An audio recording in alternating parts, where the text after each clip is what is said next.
C'est un chiffre qui fait vraiment tourner la tête. Plus de la moitié des patients hospitalisés qui reçoivent un médicament contre les brûlures d'estomac, ils n'en auraient en fait absolument aucune utilité médicale. Ouais, c'est énorme. Et c'est même entre 54 et 65% selon les données. C'est fou.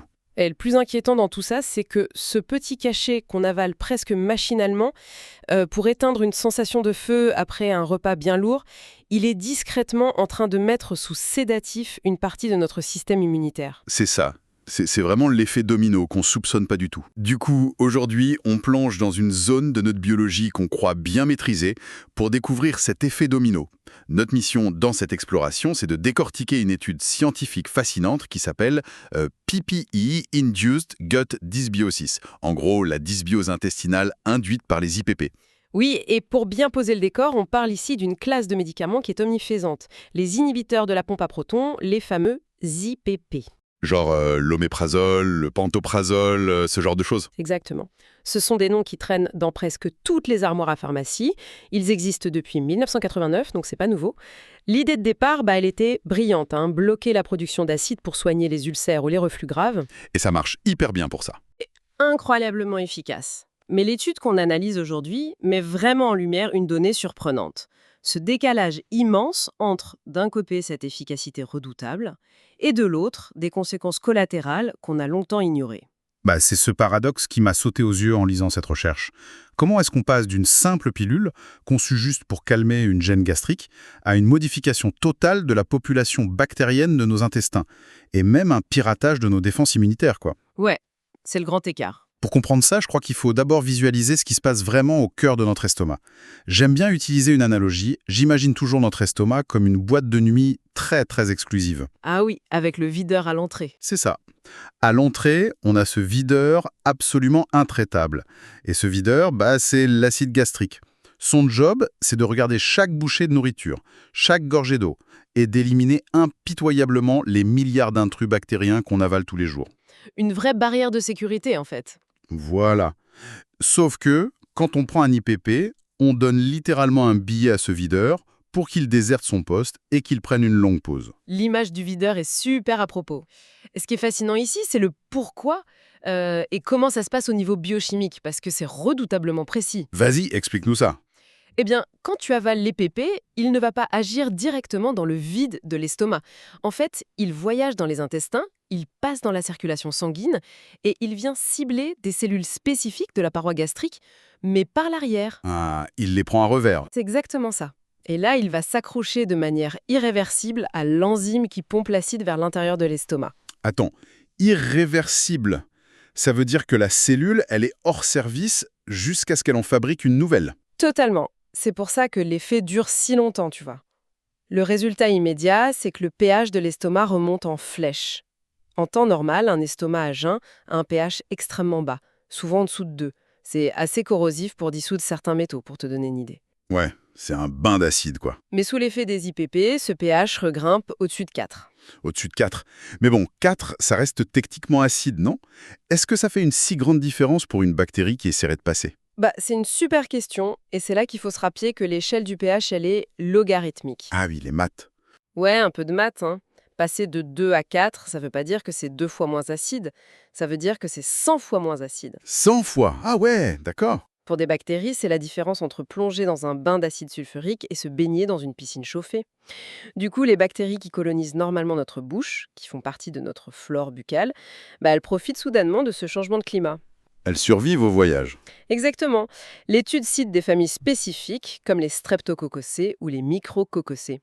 Au lieu d'être détruites dans l'estomac, elles y survivent. Elles s'installent dans l'œsophage, puis colonisent l'estomac, et elles continuent même leur descente vers nos intestins. Donc, on a des bactéries buccales qui font littéralement leur valise et qui s'installent dans une région où elles n'ont absolument rien à faire. C'est ça que l'étude appelle la dysbiose. C'est le terme scientifique, oui. Un déséquilibre total. En regardant les données de l'étude, j'ai aussi été frappé par la chute d'autres populations. Les bonnes bactéries, en gros. Celles qui nous protègent, comme la famille des Bifidobacteriaceae, elles voient leur population s'effondrer. Parce qu'elles perdent leur environnement idéal. Voilà, et le terrain est libre pour d'autres bactéries qui prolifèrent. Et ça se passe pas en silence. Pour résumer cette première partie, réduire l'acidité permet à des bactéries de voyager là où elles ne devraient pas être, ce qui crée un gros désordre dans notre plomberie interne. On parle de symptômes concrets là, des nausées, des vomissements, des douleurs abdominales et des diarrhées. C'est un véritable chaos microbien. Modifier un seul paramètre, le pH d'un seul organe, ça déclenche un remodelage complet de plusieurs mètres d'intestin. C'est fou! Donc, le problème, il ne s'arrête pas aux bactéries. Mais il y a un truc dans l'article qui m'a vraiment fait tiquer. D'accord, la flore change, mais l'article mentionne aussi le système immunitaire. Comment est-ce qu'un médicament pour l'estomac peut ordonner à nos globules blancs de se calmer? Ah, ça, c'est la beauté de la biologie moléculaire. Et son danger aussi. En fait, le médicament, il est aveugle à la géographie de notre corps. Il ne reconnaît qu'une cible moléculaire très précise. La fameuse pompe à protons. C'est ça. L'IPP est conçu pour bloquer cette pompe. Sauf qu'il s'avère que l'estomac n'a pas du tout le monopole de ces pompes. Attends, il y en a ailleurs? Oui, nos cellules immunitaires, en particulier les neutrophiles, qui sont vraiment nos fantassins de première ligne, et les cellules qu'on appelle natural killers, les cellules NK, elles possèdent aussi des structures analogues, on appelle ça des pompes à acide vacuolaire. Ah, je comprends. Donc, comme le médicament passe par le sang avant d'arriver à l'estomac, il croise ses globules blancs sur son chemin et il vient bloquer leur pompe par erreur. C'est exactement le mécanisme. Mais la question, c'est de savoir à quoi sert une pompe à acide dans un globule blanc. Oui, pourquoi ils en auraient besoin? Imagine qu'un neutrophile repère une bactérie hostile. Il va littéralement l'avaler et l'enfermer dans un petit compartiment interne, une sorte de prison qu'on appelle une vacuole. Pour détruire cette bactérie, il doit inonder ce compartiment de substances extrêmement toxiques, des espèces réactives de l'oxygène. D'accord. Mais pour fabriquer ce poison, il a absolument besoin d'un environnement très acide à l'intérieur de cette vacuole. C'est un peu comme s'il essayait de créer une eau de javel microscopique et la recette demande beaucoup d'acide. C'est une super analogie. L'IPP va pénétrer dans le globule blanc et gripper cette pompe.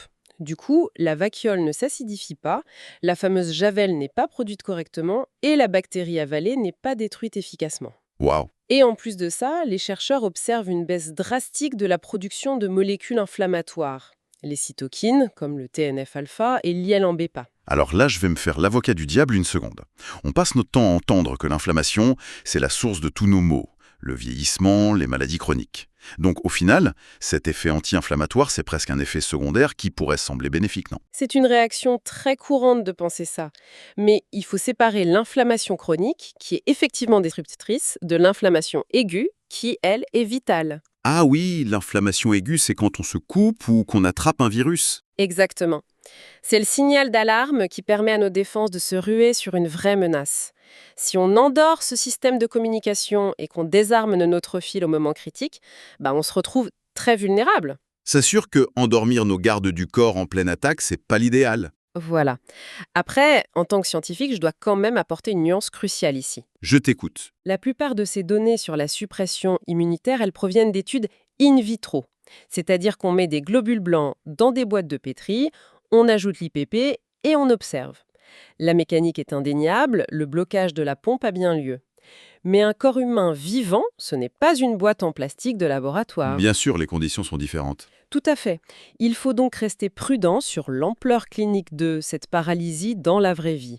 Mais ça reste un mécanisme fascinant qui s'ajoute à la perte de l'acide gastrique. Pour résumer cette partie en clair, les IPP n'ouvrent pas seulement la porte aux bactéries étrangères en baissant l'acidité, ils mettent aussi potentiellement nos gardes du corps immunitaires sous sédatifs. C'est un bon résumé. Donc si on fait la transition logique, si on combine l'absence du videur, l'acide et des gardes du corps endormis, l'immunité, il se passe quoi sur le terrain? J'imagine que certains microbes doivent faire la fête. Ah oui, le terrain devient idéal pour des proliférations hors de contrôle. Et ça nous amène au vrai danger de cette histoire, le SIBO. S-I-B-O. Ça veut dire quoi exactement? C'est l'acronyme anglais pour Small Intestinal Bacterial Overgrowth. En gros, une prolifération bactérienne dans l'intestin grêle. L'intestin grêle, c'est la section juste après l'estomac.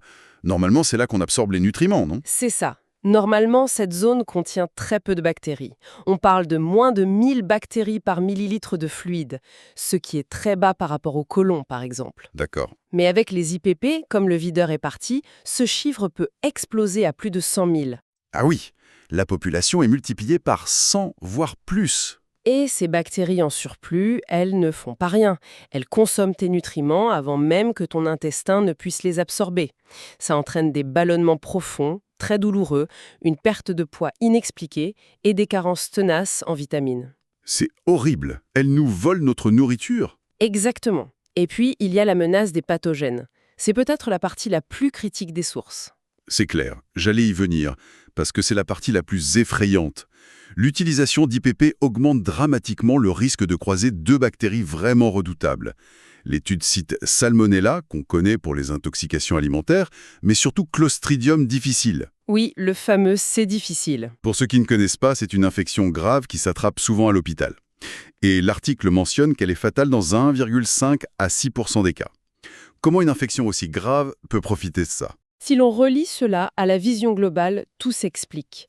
La dysbiose, ce déséquilibre dont on parle depuis le début, ça réduit la production d'acides gras à chaîne courte par notre microbiote. Les fameux SCFA en anglais, c'est ça ? C'est ça, Short Chain Fatty Acids. Or, ces SCFA sont essentiels.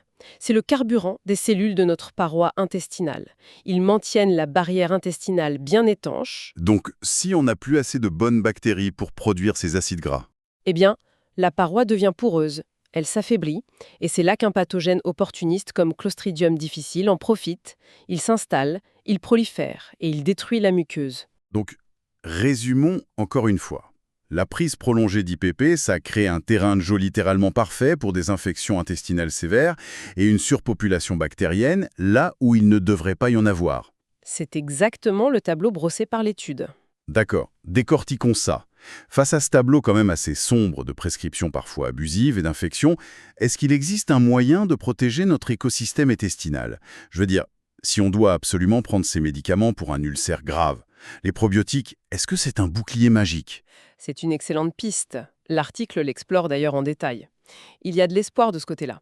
Certaines souches de probiotiques, comme Lactobacillus rhamteri ou Lactobacillus rhamnosus, ont montré qu'elles pouvaient vraiment limiter la dysbiose. J'ai vu les chiffres. Chez les enfants sous IPP, la réduction est impressionnante. On passe de 46,2% de cas de dysbiose à seulement 6,2% avec les probiotiques. C'est une chute énorme. Mais comment ils font ça ? Ils attaquent les mauvaises bactéries ? Pas directement. Ils utilisent ce qu'on appelle l'exclusion compétitive. C'est-à-dire ? Eh bien, imagine un jeu de chaises musicales. Les bonnes bactéries des probiotiques volent littéralement les places disponibles sur la paroi intestinale. Du coup, les mauvaises bactéries n'ont nulle part où s'installer. Astucieux. Et en plus de ça, ces probiotiques relancent la production de ces fameux acides gras à chaîne courte, les SCFA. Donc, ils réparent la barrière en même temps. Ah, la boucle est bouclée. Donc, problème résolu, on donne des probiotiques à tout le monde sous IPP ? Alors, ça soulève une question importante. Et c'est là que je dois mettre un coup de frein. Ah, je m'en doutais, c'était trop beau. Oui, la science, c'est la nuance. Les études en sont vraiment à leur balbutiement. D'abord, prendre des probiotiques sur le très long terme, surtout chez des personnes hospitalisées avec un système immunitaire fragile, ça peut parfois causer des présences de bactéries dans le sang. Une bactérémie, c'est ça. Le remède devient le poison. Exactement. Le corps est trop faible pour gérer cet afflux de bactéries, même si elles sont bonnes. Et il y a un deuxième problème majeur que souligne l'étude. Lequel ? Comment on mesure la dysbiose ? Généralement, on analyse des échantillons de sel. Bah oui, c'est logique, pour voir ce qu'il y a dans l'intestin. Sauf que les selles, elles reflètent surtout ce qui se passe tout à la fin du parcours, dans le côlon. Ça ne reflète pas du tout ce qui se passe réellement plus haut, dans l'intestin grêle, là où le fameux SIBO se produit. Ah oui, c'est trompeur. Très trompeur. On voit une amélioration dans les selles grâce aux probiotiques, mais ça ne veut pas dire que l'intestin grêle va mieux. Il ne faut donc pas ouvrir les vannes des probiotiques sans réfléchir. Je vois. Donc, les probiotiques sont une piste extrêmement prometteuse pour réparer les dégâts des IPP en occupant le terrain, mais la science doit encore affiner les dosages, les souches et vérifier l'intestin grêle avant d'en faire une règle absolue. C'est tout à fait ça. Prudence avant tout. En conclusion de cette analyse, je pense qu'on peut faire un rappel amical mais ferme. Les médicaments pour l'estomac, ce sont des outils formidables. Ils sauvent des vies, soignent des ulcères terribles, mais ils modifient fondamentalement des rouages complexes, le pH, notre microbiote, notre immunité. D'où l'importance de ne pas les banaliser comme de simples bonbons après un repas. Oui, on ne joue pas impunément avec le pH de son corps. D'ailleurs, ça m'inspire une réflexion plus large. Vas-y. Quand on y pense, si le simple fait de modifier un peu l'acidité de notre estomac suffit à reprogrammer entièrement nos bactéries et à endormir nos cellules immunitaires, quelles autres petites habitudes quotidiennes que l'on croit totalement inoffensives sont en ce moment même en train de réécrire discrètement la biologie de notre corps? Ouais. C'est le genre de pensée qui va me trotter dans la tête toute la journée, ça. C'est fascinant et un peu vertigineux. En tout cas, c'était vraiment super intéressant de décortiquer tout ça. On va clôturer cette exploration ici. Un grand merci à l'auditoire pour votre écoute active et on se retrouve très vite pour plonger dans d'autres sujets tout aussi captivants.